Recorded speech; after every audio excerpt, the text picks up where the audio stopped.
MCU Collector here. I have an opportunity to do an interview with the Hasbro Marvel Legends team. I have Dwight, Dan, and Ryan with me. I think you guys are all familiar with them. So we're going to quickly jump into it if that's okay with you guys. Go for it. Awesome. So first, congratulations, Hasbro PulseCon. The second annual Hasbro PulseCon has been completed. So congratulations on an awesome event. I really enjoyed it. I was part of the fan wall, so that was really cool to see my reaction on the big screen there. I'm like, oh, look, there I am. But that was really cool. I really enjoyed, the panels that you guys had and hearing some behind the scenes stuff when it comes to like the packaging artwork with David Nakayama. Hearing some stuff about the X-Men animated series that I did not know about. That was really cool seeing those figures. And then Donnie Cates, excuse me, all really cool segments. So I appreciate it. But I have some questions. We're going to jump right into it.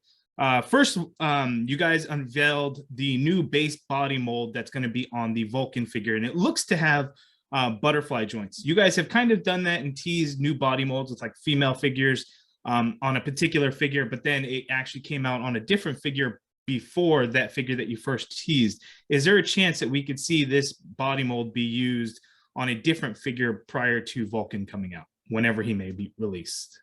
No, VULCAN will be the first time you get this new body. Here, I made this for you. I put this on my phone so you guys can see it.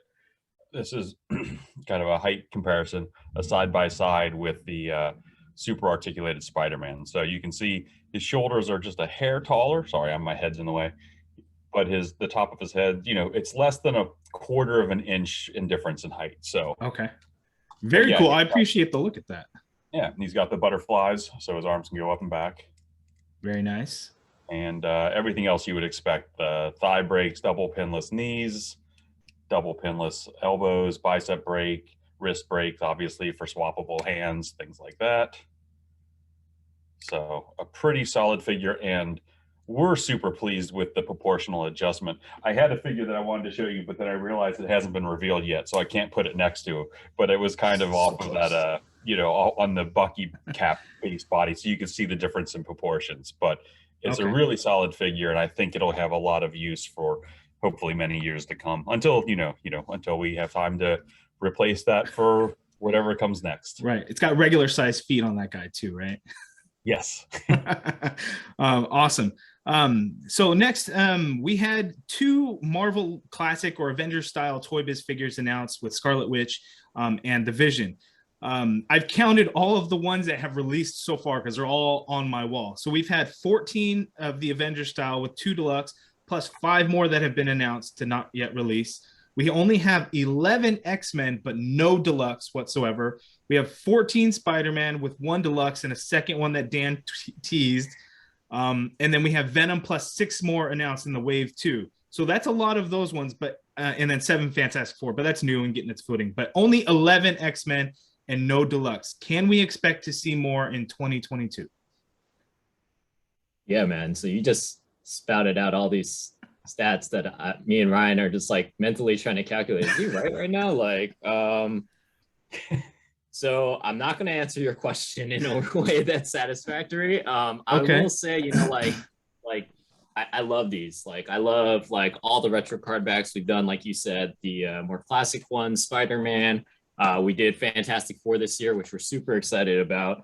But yeah, the X-Men, I still remember the X-Men wave, and when we got that wave, I was just like, I was going crazy because I love that purple card on Silver Samurai. And yeah, that orange card hits all of us so nostalgically, right? As you probably know, and all the fans know, X-Men is definitely, if we had like a favorite type of like sub-segment of Marvel, X-Men is definitely our favorite, right? So we're not gonna officially say anything in terms of we're gonna definitely see more retro carded stuff for X-Men, but there's always a high possibility, man. You know what I mean? Like, if that's what fans want, if you guys want more X-Men stuff versus Spider-Man versus, Fantastic Four, like you said, we just started Fantastic Four basically this year. So yeah, I mean, what do you think? Do you think fans want X-Men retro carded the most? I think. Well, no, I'm more of Spider-Man. So for me, I'm happy with the number of Spider-Man figures that are coming out. But my wall is very off balance when it comes to Avengers, Spider-Man, and the X-Men in the middle looking all small and lonely there.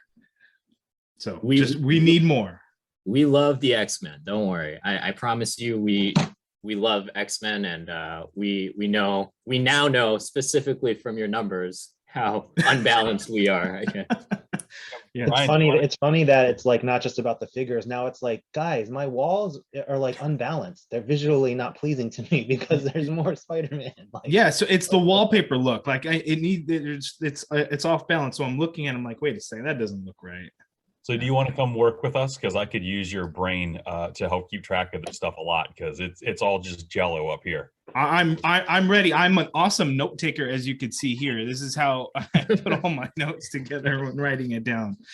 Hey, you're in the same camp as me, so I just get piles of handfuls of paper. There we go.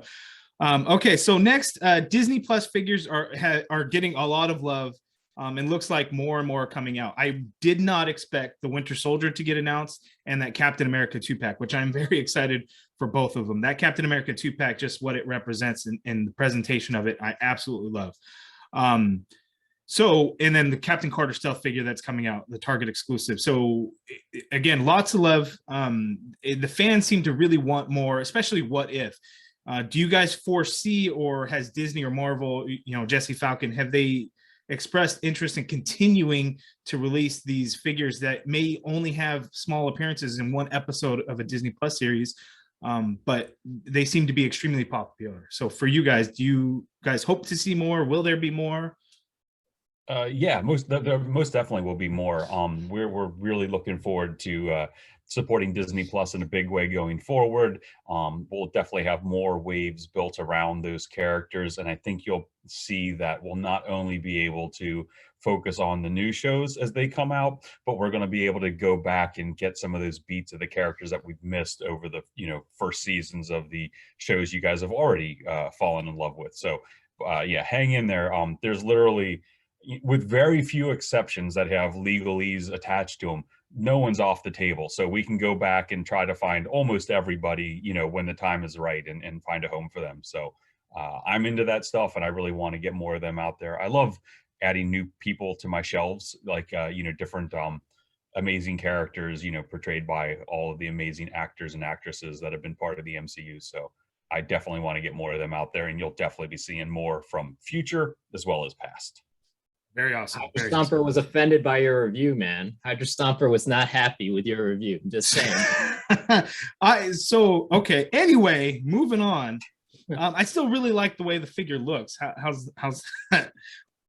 So next, figures seem to be releasing right on top of each other. Literally, just the other day, I threw away 4 boxes, so 4 waves of boxes that I still hadn't thrown out yet. So they're just right on top of each other. So how challenging has the global supply chain really been that us as the consumers just really don't understand or don't know about? It's a couple of things, I think. First off, when we're doing 10 plus 6-inch waves a year, there's only 12 months in a year. Plus there's all these exclusives and other standalone items, like just the size of the business. There's things need to be on top of each other, unfortunately. So, sure. Appreciate the fans kind of weathering that and bracing for when we do new pre-orders. The second point is, in terms of the supply chain, like, there's great articles about it in the real world media for anyone who follows the news. Generally for us, everything kind of gets pushed back. So waves typically don't like leapfrog each other, right? It's if we're in fall 21 now, or we'll be in spring 22 soon, if there's delays, pretty much like everything will kind of in lockstep move back. So that doesn't really address things kind of being on top of each other. Fall was going to be a busy time in 2021, even before all these kind of delays hit with the Infinity Saga and things like, Fantastic Four, Retro Wave, and Disney Plus, the second wave there. So, it's a challenge. It affects a lot of schedules, costing, and everything. But, we're doing our best. And that's what's great about Marvel, is that we're back finally, thankfully, to new movies releasing, right? So we can get our movie product out there, as well as the comic stuff. Yeah, we appreciate everybody's patience, but everybody could read, like, on the Wall Street Journal or any other articles, that like the supply chain right now is just crazy, not just for toy, but for other industries too. So it's like, we appreciate everybody's, like, all the fans' patience and things of that nature. But yeah, so thank you. Okay, next up, so the HasLab Sentinel has finally released. I think I got mine pretty early compared to a lot of other folks, so I appreciate, you know, Hasbro shipping mine out pretty early. But there's been a lot of discussion with the HasLab Sentinel, and I'm sure you guys can't get into any kind of specifics or anything around that. But how has some of the feedback or experiences that you guys have had with the HasLab Sentinel maybe have informed or adjusted anything when it comes to the Galactus figure that's going to come out next year? Yeah, so you know we are aware of some of the variability and some of the articulation and stability and some issues with Sentinel. So we do see that. We want fans to know that. I think based on our monitoring, to me, I mean, it seems like most consumers are overall happy, right? Which is great. But we're always looking to improve on it, and I think we're definitely applying learnings from the Sentinel, both from the marketing, you know, leading up to the crowdfund campaign, post-campaign marketing, as well as development. The teams will apply that to the 2022 Sentinel. And then in terms of like fixes, you know, yes, we are aware, we all have seen that there's some videos out there of potential modifications that might help. But I think given that there is a range too with some of the issues out there, you know, we can't really officially prescribe something because not everything's going to work for everyone. And so we don't want to kind of put something out there and have it not work. So you know, it's kind of on the fans to deal with that. And you know, if for any reason they're kind of not ultimately happy with the final package, you know, the Pulse consumer care team is there to kind of step in and advise. So that's really all we can kind of say from the overall standpoint. You know, we do strive to provide the best products and experience for all Legends items, from the retro 3 3/4 up to the deluxe items, even up to the big HasLabs. And you know, we're always trying to get better. And we're taking all of our learnings from this item and we're applying them, like you said, to Galactus to make sure that Galactus is even more awesome. Awesome. Very exciting. So I think that is it for me. All the questions that I have, I want to take the time to really thank you. And I really appreciate, you know, any of these opportunities that are given, especially to talk to you guys one-on-one, because I know with a lot of these other action figure lines, they don't get that as often or as much. So I appreciate all that you guys do. So thank you. I really appreciate it. No, man. Thank you, man. Thanks for your content. Your videos always remind me that I still don't have that stealth shield. I need to go get one. Yo, man, I need to know your plug, MCU. I feel like you get items faster than me, and I work at Hasbro, bro. Like, I'm just like, what is going on? I think that's slowed down quite a bit. Like I'm not, I wouldn't say that I'm behind on anything, but I'm not like overly ahead of anybody. Like, I still don't have the Fantastic Four retro, even though it's already shipped, but I don't have it in hand yet. All right, well, we'll see. Maybe our IP security team got your plug then. We're like, yo. I don't know what you do. This was like Entertainment Earth. It's all normal ways that I get this stuff. It's all normal. Always good talking to you, man. Okay. Thanks, guys. Thanks. Take it easy. So.